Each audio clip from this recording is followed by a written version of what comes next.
Now, grace and peace to you from God our Father, our Lord Jesus Christ, and the Holy Spirit.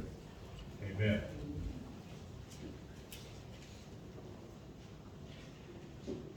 When I was a kid, like the size of some of these folks that were up here today, we didn't have any the modern translation that we had of the Bible had been done in the year 1611.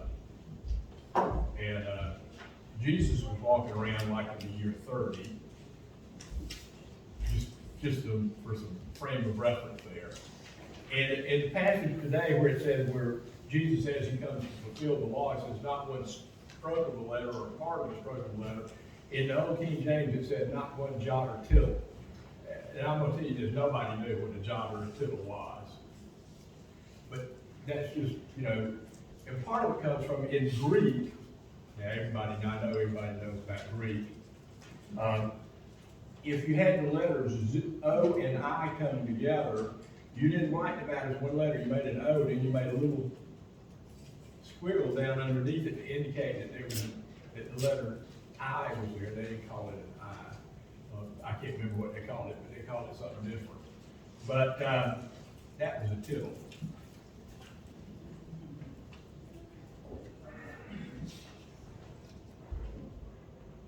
Jesus, in this second reading from the Sermon on the Mount, he's up on a mountainside.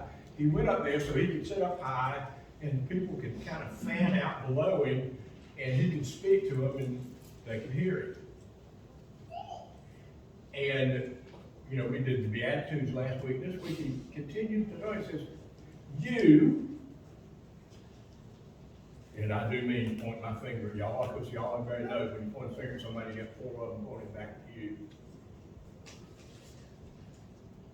Are the salt of the earth. But if salt loses its saltiness, it isn't fit for nothing and you throw it out and trample it in the ground. Now, I'll be honest with y'all, I've never run across salt that wasn't salty. I guess even if you dissolve it in water, which I sometimes do with sore throat, it's still pretty salty. If you get enough salt, you get. So I don't know how salt doesn't get salty, but if it doesn't, you can imagine it's not really worth much. Salt's interesting, I can't remember, I never can remember when I need to. That's age related. But the Latin word for salt is the word for which we get the English word salary. Now I bet most of you folks know what salary is. Some of you folks didn't get one. People at one point in time got paid in salt. That's how valuable salt was in the ancient world. You didn't have to have money if you had salt, because you could trade salt for whatever it was you wanted to buy. That's how precious salt was. And if you owned a salt mine, you were wealthy. And back in the Roman days, before Jesus' days, a lot of the Roman conquests, especially up in what we know today as France, was because there were villages that had salt mines and they wanted the revenue from that salt. That's how valuable salt was.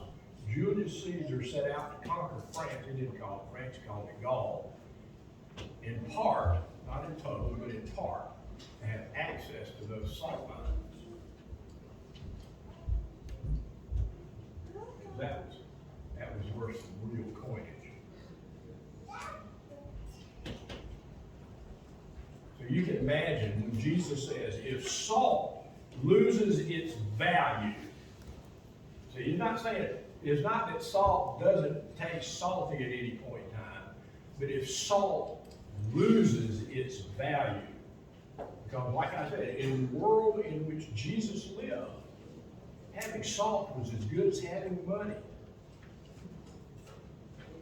So if salt, let's think about it, loses its value, then, well, you throw it out in the trash because it isn't worth anything to you anymore. Who wants to store something up that's not worth anything? Yeah, I know some of us do that sort of thing. My wife is working on, I can't think of a good word, getting rid of junk. There ought to be one good word for that, but I can't think what it is. And of course, a lot of the junk that she was getting rid of was books I've read and not gotten rid of. And I got to tell you, you know, I read a lot of books. I always have. Can't remember not ever reading. But I'm real bad to go out and get a book and read it, and then instead of passing it along to somebody else, I just sort of hoard it. Y'all would not believe how many books we had to throw away when we moved. And we actually had room in bookshelves to put books, but not anymore. I'm real bad that way. I tell you, yeah, my wife's got a Prius Viz, you know, it's the station wagon side of Prius. I filled the back of it up 3 times one day and hauled them off to the dump just to get rid of them. Things in life have value. Salt has value. Not as much value as it once did. You know, you can go to the grocery store and you can buy a box of salt for almost nothing. Yeah, there's all kinds of specialty salt. You know, there's that pink salt from the fall or something like that. You got to pay a lot of money for it. But I'll be honest with you, I've never figured out that it makes the food taste any better, so I don't buy it. Some of y'all may, but I don't. But if salt loses its value, Jesus is saying, if you lose your value as a human being, as a child of God, if you sacrifice that, and you lose that, that's a disaster. That's a disaster. And then he says, you know, I didn't come into the world to get rid of the law. I came to fulfill the law. You know, reading through the gospel, and all of them, we see there is sort of this regular conflict between Jesus and Pharisees. You know, it mentions Pharisees. Now, scribes are special Pharisees. They're the teachers of the law. And Pharisees were adamant on it, you know, making sure that they kept every little part of the law there was, and they would go to ridiculous extremes on occasion to both keep the law and find a way to work around the law. And I'll give you an example. You can only walk in any one direction so many steps on the Sabbath day. But if you had a bag of old, worn-out sandals, you gave that to one of your slaves, and he walked that many paces and dropped a sandal, and then he kept walking and dropped another sandal. And you could walk as far as there were sandals, and you had never broken the law because you were still on your property. So you really hadn't broken the law. Now you're going, now, we know that is not what the law was intended to mean. But they wanted to, at one hand, keep the law, and on the other hand, find a way to work around what the law intended to be to get you to stay home and rest.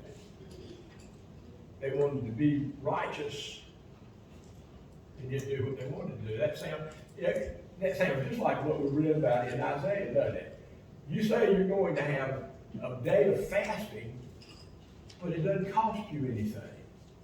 You don't really fast, because when you fast, you give something up. So, yeah, you lay around looking miserable, but you're still oppressing your workers. You're still not giving justice to society. You're still making people who live on the edges live even closer to the edge than they did. You don't change your society to value all people.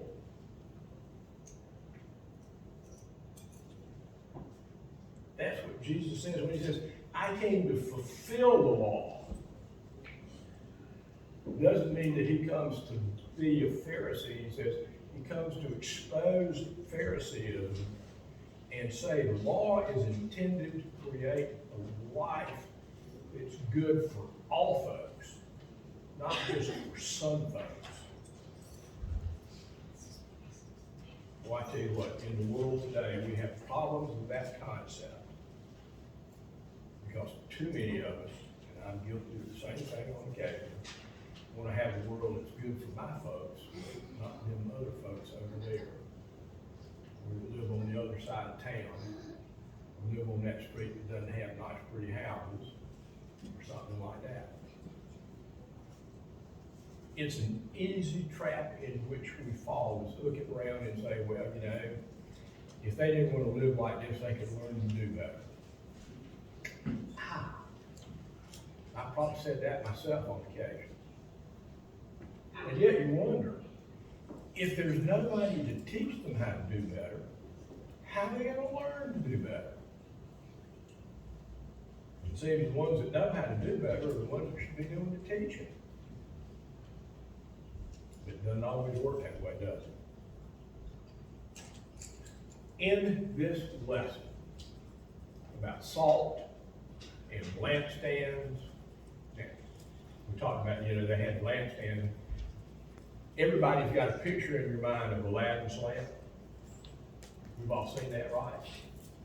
So imagine something that shakes kind of like that, but not that big, but made out of clay, and it's got a little wick coming out of the spout. And what's on the inside of that that's burning, that's feeding that wick? Olive oil. Now we all know if you get olive oil too hot, what does it do? It smokes. But that was the world in which they lived. Jesus says, be salt. Don't taste good, be good. Do that which enriches the whole of society. Do that which looks at people that don't have it so good and help them find a way to make life better. Because truthfully, if you go back and look through the Old Testament for those 613 laws that Judaism had and still has, it's all about how to make a good community for all the folks in the community. It isn't, you know, sometimes we get in this idea and we want to take God and kind of put a hedge around God and say, well, we're on this side of the hedge of God and all the rest of the people out there, they don't need God. God's not into building hedges. God's into taking hedges down and spreading out and inviting all people. There's nobody on the face of the earth that God looks at and says, well, that's not my child. We're all the children of God. And that should be where we begin our understanding of all people. That regardless of what differences I may see between them and me, in the way they dress, the way they live, the way their culture operates, the way their country operates, is that in spite of it all, how much difference there may be and how much genuine conflict there may be, we still have to remember that person is also a child of God, who God calls to God's own self. That's what we as followers of Jesus are called to do. Be people who look at the world and say, this also is God's child.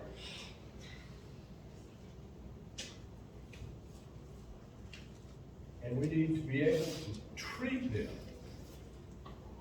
as God's child.